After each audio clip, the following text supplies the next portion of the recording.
സംവാദ വെല്ലുവിളി തുടർന്ന് വി.ഡി. സതീശൻ മുഖ്യമന്ത്രി സംവാദമാകാം എന്ന് പറഞ്ഞിട്ട് 24 മണിക്കൂർ കഴിഞ്ഞു. സ്ഥലവും സമയവും ഇതുവരെ തീരുമാനിച്ചിട്ടില്ല. മുഖ്യമന്ത്രി ശ്രദ്ധിക്കുമല്ലോ എന്നും സതീശന്റെ ഫേസ്ബുക്ക് പോസ്റ്റ്.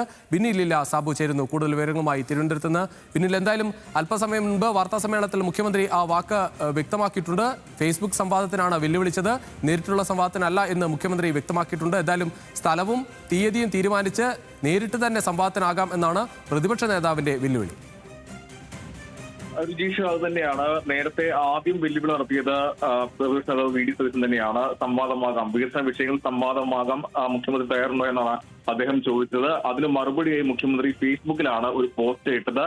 ഇടതു സർക്കാരിന്റെ നേട്ടങ്ങൾ എണ്ണിപ്പറഞ്ഞ് ഇതുകൂടി സംവദിക്കാം എന്നായിരുന്നു അദ്ദേഹം പറഞ്ഞത്. അതിന് പിന്നാലെ തന്നെ സമയവും സ്ഥലവും തീരുമാനിച്ചാൽ സംവാദം തയ്യാറാണെന്ന് വി.ഡി. സതീശൻ ഫേസ്ബുക്ക് പോസ്റ്റിൽ വ്യക്തമാക്കി. പക്ഷേ ഇന്നും മുഖ്യമന്ത്രി വ്യക്തമാക്കിയത്, അതിൽ ഒരു വ്യക്തത വരുത്തിയത്, ഫേസ്ബുക്കിലൂടെയുള്ള സംവാദത്തിലാണ് താൻ ക്ഷണിച്ചത്, നേരിട്ടുള്ള സംവാദമല്ല, സംവാദമാകാം എന്നാണ് പറഞ്ഞത്. അതിന് പിന്നാലെയാണ് വീണ്ടും വെല്ലുവിളിച്ച് ഇപ്പോൾ പ്രതിപക്ഷ നേതാവ് എത്തിയിരിക്കുന്നത്. 24 മണിക്കൂർ കഴിഞ്ഞിരിക്കുന്നു, സംവാദമാകാം എന്ന് പറഞ്ഞിട്ട് സ്ഥലവും സമയവും ഇതുവരെ തീരുമാനിച്ചിട്ടില്ല.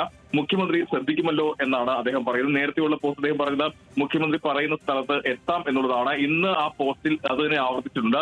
മുഖ്യമന്ത്രി പറയുന്ന സ്ഥലത്ത് പറഞ്ഞ സമയത്ത് ഞാൻ എത്താം, സംവദിക്കാമെന്നാണ് അദ്ദേഹം പറയുന്നത്. ഈ സംവാദ വെല്ലുവിളി ഇപ്പോൾ തുടരുകയാണ്.